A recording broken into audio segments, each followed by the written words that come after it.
9 अगस्त 2024, समय तकरीबन रात के 2 बजे के आसपास। एक डॉक्टर ने आरजी कर मेडिकल कॉलेज में ड्यूटी कर रही थी। वो अपनी ड्यूटी खत्म करके क्वार्टर में लौटने वाली थी। फिर एंट्री होता है एक दरिंदे की। उसने उस डॉक्टर के साथ किया घिनौना अपराध। सुबह हुई, न्यूज़ आया, डॉक्टर का मर्डर हो चुका है। पोस्टमार्टम रिपोर्ट के हिसाब से पता चला कि रेप भी हुआ था। आखिरी वो दरिंदा था कौन? उस डॉक्टर के साथ ऐसा क्यों किया?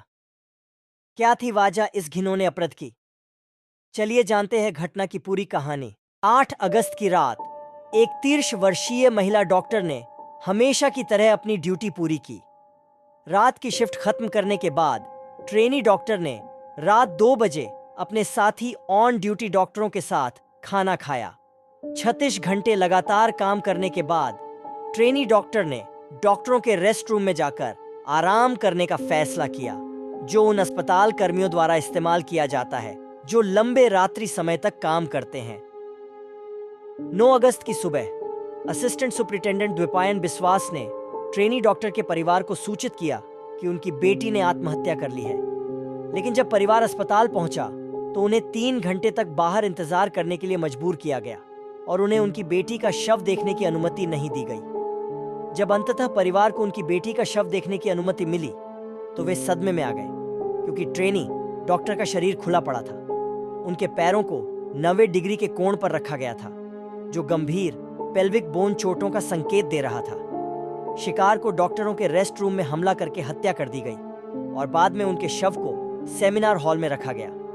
ट्रेनी डॉक्टर के शरीर पर किए गए प्रारंभिक पोस्टमार्टम रिपोर्ट में खुलासा हुआ कि उनका बलात्कार किया गया था और गला घोंटकर हत्या कर दी गई थी। इसके अलावा उनकी थायराइड हड्डी टूट गई थी, उनके होंठों पर कट के निशान थे, पेल्विस टूट गई थी, मुंह से खून निकल रहा था, दोनों आंखों में चोटें और खून, पेट और बाएं पैर में चोटें, एक टूटी हुई रिंग फिंगर और उनके शरीर पर सैकड़ों बाइट मार्क्स पाए गए। इतना ही नहीं, उनके पेट पर गंभीर चोटें और उनके निजी अंगों से खून निकल रहा था। उनके पैर भी 90 डिग्री के कोण पर पाए गए थे। अपराधियों की क्रूरता स्पष्ट है, क्योंकि पेल्विस मानव शरीर का सबसे मजबूत जोड़ होता है। एक वयस्क पेल्विस कैप्सूल को तोड़ने के लिए 2000 से 10,000 न्यूटन तक की ताकत की जरूरत होती है। उनके चेहरे पर भी संघर्ष के निशान थे, जो संभवतः संदिग्ध के नाखूनों के कारण थे, जो यह दर्शाता है कि महिला डॉक्टर ने संघर्ष किया था। जब ट्रेनी डॉक्टर की घटना सार्वजनिक हुई तो सोशल मीडिया पर विभिन्न आरोप और खुलासे वायरल हो गए, जिससे उनकी मौत के बारे में बहुत अधिक अटकलें लगाई जाने लगीं। ऐसा क्यों न हो, जब यह दावा किया गया कि ट्रेनी डॉक्टर का सामूहिक बलात्कार हुआ था, पुलिस ने इसे नकार दिया। इसके अलावा खुद अस्पताल ने इस मामले को गंभीरता से नहीं लिया और सिर्फ तभी रिपोर्ट दर्ज की जब स्थिति बिगड़ गई।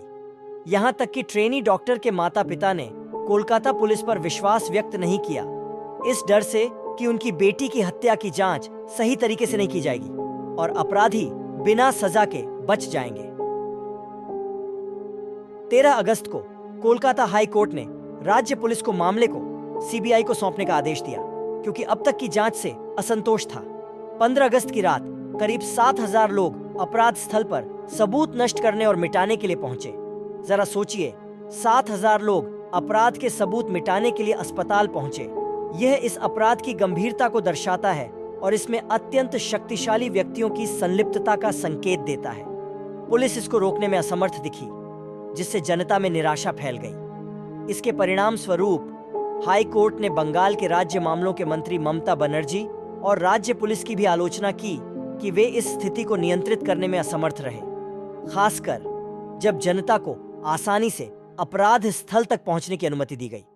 संजय रॉय, एक नागरिक सहायक, को पुलिस ने 23 अगस्त तक हिरासत में रखा, जब उनके ईयरफोन ट्रेनी डॉक्टर के शव के पास पाए गए। संजय ने इस घृणित अपराध को अंजाम देने की बात कबूल की। उन्होंने यहां तक चुनौती दी कि उन्हें मौत की सजा दी जाए। ऐसा कहा जाता है कि संदिग्ध, जो एक पुलिस स्वयंसेवक था, को पूरे स्वास्थ्य केंद्र तक पहुंच दी। वह पहले मेडिकल कॉलेज के पास पुलिस पोस्ट पर तैनात था और अक्सर वह उन मरीजों के लिए मध्यस्थ के रूप में काम करता था जिन्हें वह जानता था। इसके अलावा कोलकाता पुलिस को संजय के मोबाइल फोन पर अत्यधिक अश्लील सामग्री भी मिली है। संजय, जो एक पूर्व बॉक्सर सुरक्षा गार्ड था, की पत्नी को पीटने का भी आपराधिक रिकॉर्ड था और वह 4 बार शादी कर चुका था। संजय कई वरिष्ठ पुलिस अधिकारियों के करीब था और कोलकाता पुलिस वेलफेयर यूनिट के सदस्य के रूप में नियुक्त किया गया था, जो और.जी. कर मेडिकल कॉलेज और अस्पताल में तैनात था। अपराध करने के बाद संजय कथित तौर पर पुलिस बैरक में गया और सुबह तक सोता रहा।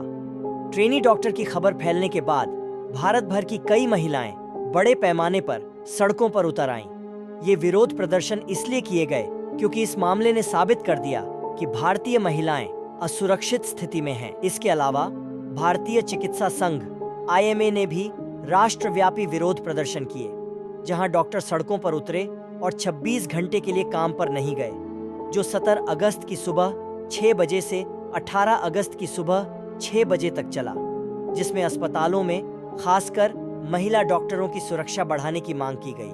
और भी दुखद बात यह है कि ट्रेनी डॉक्टर की घटना पहली नहीं है। कई अन्य डॉक्टरों जैसे डॉ. आराध्या, डॉ. प्रियंका रेड्डी, डॉ. श्वेता सिन्हा और डॉ. अंजलि सिन्हा ने भी इसी तरह का भाग्य झेला है। अगर हम भारत में अपराध के आंकड़ों को देखें तो 2022 में 31,516 बलात्कार के मामले दर्ज किए गए थे, जो कि प्रतिदिन लगभग 86 बलात्कार मामलों के बराबर है।